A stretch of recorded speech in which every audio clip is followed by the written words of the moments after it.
Hello guys, আগে video দেখেন তারপর ফানি কমেন্ট করবো।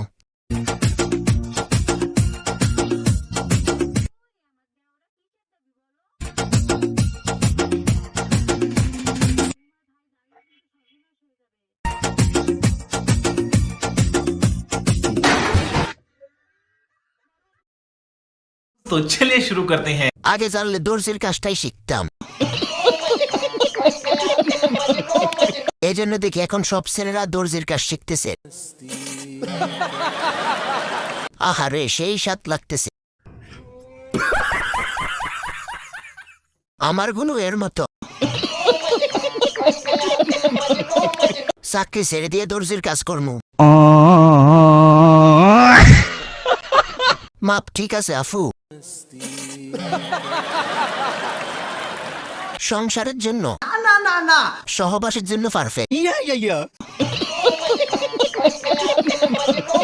আমার জামাই হলে বলতো ফিতাটা আমার কাছে দেন। ব্লাউজের মাপ এইরকম নেই নাকি? উফ, আপনাকে ভাবি খোঁজে। ভিডিওটা কেটা করছে, এটা ঠিক হয় নাই। নিঃসন্দেহে তুই ঠিক কথা বলেছিস।